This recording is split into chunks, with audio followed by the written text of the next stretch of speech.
पिया हो महुआ लगावला महुआ लगावला पिया हो महुआ लगावला काहे न लगावला पिया हो निमिया के डढ़िया काहे न लगावला पिया हो निमिया के डढ़िया पटना में बोले कोयलिया हो जल जीवन हरियलिया पटना में बोले कोयलिया हो जल जीवन हरियलिया पटना में बोले कोयलिया हो जल जीवन हरियलिया पीपल लगाओ तुलसी लगाओ पीपल लगाओ तुलसी लगाओ और लगावनी मगछिया हो जल जीवन हरियलिया और लगावनी मगछिया हो जल जीवन हरियलिया पटना में बोले कोयलिया हो जल जीवन हरियलिया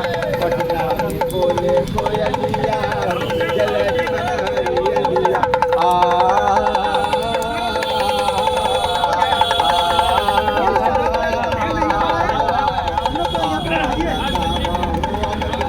और लगावनी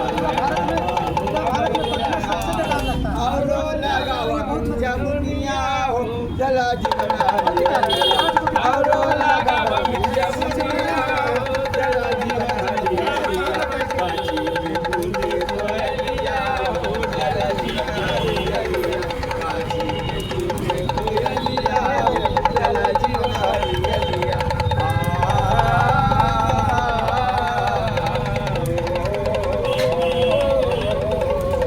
अमृत लगावा हो कटहल लगावा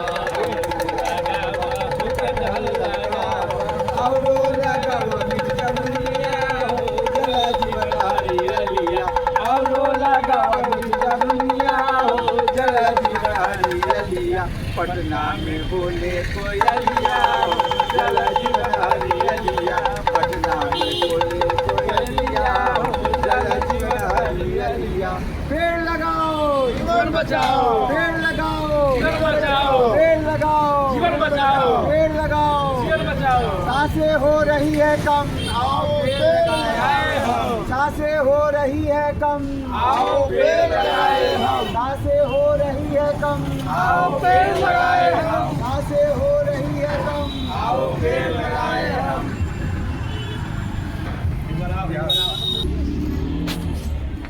ये बोधि वृक्ष कॉरिडोर निर्माण सह यात्रा जो है राजगीर से पटना की ओर चली है। एक ही मिशन, एक ही सोच, धरती को बचाना है, लोगों का जीवन को सुरक्षित करना है। आज जो अट्टालिकाओं में जो सुख नहीं है, बड़े बड़े एसी लगाने पड़ रहे हैं, उसका कारण एक ही है, जलवायु परिवर्तन।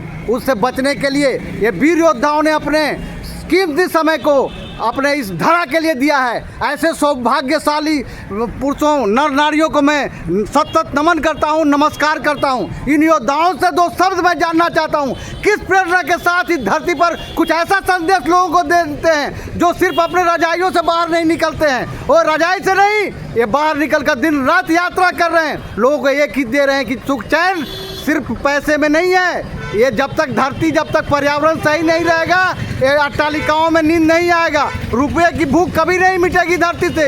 जब तक पर्यावरण, जनजीवन सुखी संपन्न कब हो सकता है? जब तक पर्यावरण सुरक्षित होगा। ये दो शब्द जी, जो भी हमारे दर्शक देख रहे हैं उनको तहे दिल से मेरा प्रणाम है। और मैं गणेश कुमार, समस्तीपुर चल के हम लोग राजगीर गए और राजगीर से इस यात्रा में शामिल होकर जगह जगह पर नुक्कड़ नाटक के माध्यम से लोगों में हमने बतलाने का कार्य क्या है कि अपने अड़ोस पड़ोस में पेड़ पौधा लगाना चाहिए, और ख़ासतर पीपल का पौधा, नीम का पौधा और तुलसी का पौधा विशेष स्तर पे हर घर में होना चाहिए तुलसी का पौधा। और जहाँ जगह मिले वहाँ पीपल का पौधा, नीम का पौधा लगाएंगे, ताकि हमें ज़्यादा से ज़्यादा मात्रा में ऑक्सीजन मिले और हम सही से सांस ले पाए और हमें सांस लेने में कोई परेशानी ना हो। और जैसे कि हमारे धर्मेंद्र सर के अध्यक्षता में हम लोग एक काम कर रहे हैं, जो कि बोधि वृक्ष कॉरिडोर निर्माण यात्रा में, जो कि 5 तारीख से लगातार हम लोग चल रहे हैं और 8 तारीख आज हो चुका है। और पटना में हम लोग जाएंगे एलसीटी घाट पे, जिनका समापन यहाँ पे होगा। और हमारे विशेष हमारे सर हैं साथ में, जो कुछ बतलाएंगे। अरे हाथ से हाथ मिलावा हो भैया, पर्यावरण के सब कोई बचावा। हाथ से हाथ मिलावा हो भैया, पर्यावरण के सब कोई बचावा। आप सभी को नमस्कार। मैं कठपुतली कलाकार सुनील सरला मुजफ्फरपुर से आया हूं और बोधि ब्रिज कॉरिडोर निर्माण यात्रा में लगातार जो बोध गया से चल कर के राजगीर तक आई थी और कपिल वस्तु से जो है लुम्बिनी तक आई थी, वहाँ मैं जो है बोधि ब्रिज कॉरिडोर निर्माण यात्रा में लगातार गीत संगीत नुक्कड़ नाटक कठपुतली के माध्यम से लोगों को बोधि ब्रिज के बारे में लगातार जागरूक करता रहता हूँ और साथ ही साथ पीपल के बारे में, नीम के बारे में, तुलसी के बारे में और अन्य पौधा के बारे में भी लगाने की बात करता हूँ, क्योंकि यह पेड़ पौधा सिर्फ हमको फल फूल ही नहीं देते हैं बल्कि यह हमको जीवन देते हैं। इस कारण से पेड़ का लगाना बहुत ज़रूरी है, पर्यावरण को बचाना बहुत ज़रूरी है। बहुत बहुत धन्यवाद। सबसे पहले सारे दर्शक लोग को मेरे तरफ से नमस्कार, काफ़ी कोटि बधाई।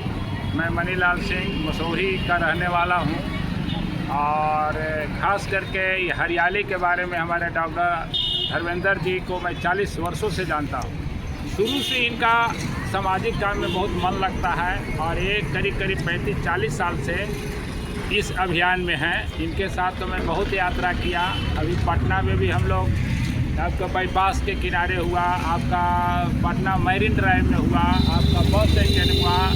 बरसात में 3-4 महीना हम लोग सब मिल के वहाँ पेड़ लगाने के काम करते हैं। पेड़ लगाने का ही नहीं, बीच बीच में हम लोग पटाने का भी काम करते हैं पूरा टैंकर के साथ। और ये सब इनके साथ बहुत सारे जुड़े हुए हैं। आप भारत में ही नहीं, ये आपका नेपाल में भी इनका बहुत बड़ा स्थिति है और वहाँ भी जाते हैं, भूटान में जाते हैं और इंडिया के करीब हर एक स्टेट में जाते हैं और इस अभियान में जुटे हुए हैं। इनके साथ बहुत लोग जुड़े हुए हैं और ये पद यात्रा भी करते रहते हैं और इसके पर्यावरण के प्रति इनका इतना जागरूक है कि अब कहेंगे तो छोटी लगेगा, लेकिन घर द्वार छोड़ के इसी में लगे हुए रहते हैं। बाल बच्चा भी है तो अपना सब पढ़ रहा है, लेकिन इनका मिशन यही है और सभी लोगों को प्रेरित करके अपना लगे हुए हैं। बहुत बहुत धन्यवाद।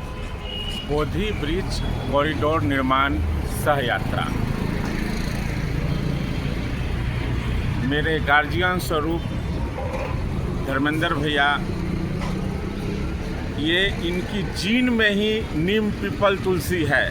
मैं इसलिए बोल रहा हूँ कि आज 2001 में जब हम लोग बोल बम गए थे तो पर्यावरण बम बनकर इन्होंने हम लोग को 21 बंदे का टीम था, जो उसी समय 2 झोला बीज और पेड़ ले करके सुल्तानगंज से देवघर बीच में जितने भी अलंग हो, पैन हो, कच्ची रास्ता हो, सब पर इन्होंने पेड़ लगवाया।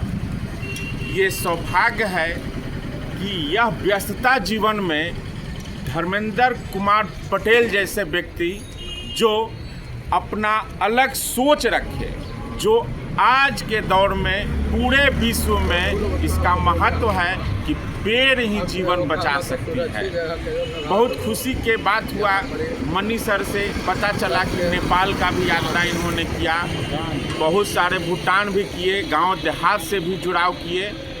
आर्थिक स्थिति मजबूत नहीं रहने के कारण फिर भी जो जितना इनका बन रहा है ये कर रहे हैं। मैं सरकार से विनती करूंगा कि डॉक्टर धर्मेंद्र कुमार को अपना एक निजी जो भी पद देना है इनको पद दें, ताकि ये पर्यावरण संबंधित अपना आगे का जो सोच है वो आगे बढ़ाएं। ये पर्सनल सारी जनता को धीरे धीरे ये हमको कहना पड़ेगा कि सब आप लोग चलिए सीएम हाउस और मुख्यमंत्री से मिलिए और डॉक्टर धर्मेंद्र कुमार को एक पद ग्रहण करें, ताकि ये निस्वार्थ सेवा करेंगे सरकार के यहाँ और हम लोग इनका आभारी रहेंगे। नमस्कार, मेरा नाम दीपक है, मैं नालंदा से हूँ और बोधि ब्रिज कॉरिडोर निर्माण सह यात्रा जो राजगीर से 5 दिसंबर से प्रारंभ हुई, वहाँ पे डीएसपी साहब सुनील कुमार सिंह ने की उपस्थिति में हम लोग को विदा किया गया। कई गणमान्य लोग थे और डॉक्टर धर्मेंद्र कुमार जी के निर्देशन में यात्रा निकली। तो इस यात्रा में यहाँ पटना आते आते 5 लोग हम लोग शामिल हैं।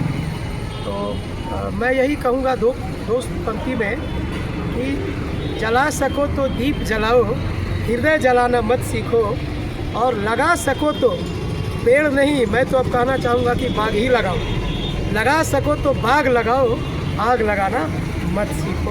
ये प्राकृतिक जो असंतुलन है ये बहुत बिगड़ रहा है। महाराष्ट्र में लातूर और पुणे और चेन्नई जैसे बड़े बड़े शहरों में लोग अपना बड़ी बड़ी फ्लैट छोड़कर भाग रहे हैं। और मैं आपको एक नया शब्द आया है जिसको क्लाइमेट रिफ्यूजी कहा जाता है। ये वातावरण इतना असंतुलन हो गया है कि लोग अपने घर द्वार संपत्ति छोड़कर भी बाहर भाग रहे हैं। जब पानी नहीं मिलेगा तो वहाँ लोग कैसे रहेंगे? इसलिए पर्यावरण के लिए आगे आए। धन्यवाद। मेरा नाम सिकंदर कुमार हरिओम है। लोग पर्यावरण प्रेमी समाज सुधारक सिकंदर कुमार हरिओम कहते हैं। पर्यावरण के लिए लगातार हम लोग काम करते रहते हैं। जैसे ही मुझे पता चला कि बौद्धि बीच कॉरिडोर निर्माण सह यात्रा आरंभ होने जा रहा है 5 दिसंबर से 8 दिसंबर तक, मुझे आदरणीय भाई साहब जी के द्वारा सूचना मिला कि आप आइए, शामिल होइए। मैं कहा पक्का है, मैं आऊँगा और सफल करूँगा। मैं राजगीर से ही चल कर के आ रहा हूँ और मैं कहना यही चाहता हूँ, यही संदेश देना चाहता हूँ कि जल जंगल और ज़मीन बने निज धाम हमारा, जल जंगल ज़मीन बने निज धाम हमारा, अगर चाहिए मानव कल्याण तो पेड़ लगाओ। हर इंसान जितना अधिक से अधिक ऑक्सीजन होगा, मानव स्वस्थ होंगे, सुखी समाज, स्वस्थ समाज और सम्मानित समाज बनाया जाए। इसलिए कंधों से कंधों मिलाकर सब मिलकर के इस काम को करें। लोग अकेले चलते हैं, लोग जुड़ते जाते हैं और कारनामा बनता जाता है। इसलिए मैं कहना चाहता हूं कि डॉक्टर धर्मेंद्र जी के साथ जब सब चलेंगे पर्यावरण के लिए, तब जाके कामयाबी हासिल होगी। इनकलाब जिंदाबाद। कहते हैं कि पर्यावरण तो बहुत बढ़िया चीज़ है, इससे सबका भी है। कहीं किस जगह भी पौधा लगा दीजिए तो माँ बाप से बड़ा संपर्क चीज़ तो नहीं है। हमने चले जाएंगे लेकिन ये कम से कम 100 वर्ष तक ही किसी ने याद करें। बस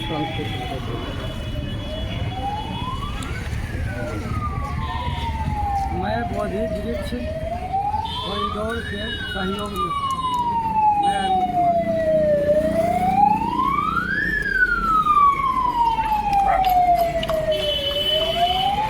डॉक्टर राजकुमार जी जो कर्मठ कार्यकर्ता है, इन्होंने जीवन के अच्छे खासे दिन कमाई के रुपयों को छोड़कर इन्होंने अपने आप को लगाया है इस पर्यावरण को बचाने के लिए। ऐसा योद्धा को मैं पहले नमस्कार करता हूं, प्रणाम करता हूं। ऐसे सद्बुद्धि अगर सब लोगों में हो तो ये धरती स्वर्ग बन जाएगी। जहां आज पैसों की होड़ चल रही है बड़ी बड़ी अट्टालिकाओं बनाने के लिए और आने वाले पीढ़ियों के लिए रुपया जमा कर रहे हैं, वो रुपया काम नहीं देगा, वो खाक में मिलेगा। सिर्फ एक ही चीज़ काम देगा, वो शुद्ध पर्यावरण। आज बड़ा बड़ा AC और बड़े बड़े जनरेटर्स लगाए जा रहे हैं कि हम जीवन को सुरक्षित करें, उसकी कोई ज़रूरत नहीं थी। हमारी पीढ़ियाँ यहाँ तक पहुँची है और बिना बीमारी के पहुँची है। आज जो है छोटे उम्र से बीमारियाँ घेर रही है, बड़े बड़े ऑपरेशन से लेकर बड़े बड़े उनको विषैले परेशानियाँ आ रही है। और ऐसे में ये डॉक्टर साहब जो काम किए हैं उसके लिए सराहनीय है। मेरे तरफ से सलाम है। अपना परिचय देते हुए 2 शब्द बोलेंगे। मैं डॉक्टर राजकुमार ठाकुर, होम्योपैथ चिकित्सक। और जब से डॉक्टर धर्मेंद्र जी के नेतृत्व में जो पर्यावरण से जुड़े हुए हैं और जब उनका प्रोग्राम होता है मैं जाता हूँ। अभी तो बौद्धि ब्रिज कॉरिडोर निर्माण योजना जो है इसमें हमारी पूरी टीम सहयोग कर रही है। और जब तक ये हमारा शरीर रहेगा, जब तक हम पर्यावरण के प्रति नतमस्तक रहेंगे और जब तक पर्यावरण है तो हम जिंदा हैं। तो पर्यावरण को बचाए रखें। ये धरती है, धरती जिस तरह से एक सुहागन स्त्री देखने में सुंदर लगती है, उस तरह से धरती हमारी माँ है। उसको जितने सजाइएगा पेड़ पौधा से वो सुंदर दिखेगी। इसलिए धरती पर जितना पेड़ पौधा लगाए ये आपका ऑक्सीजन बैंक के रूप में काम करेगा। धन्यवाद।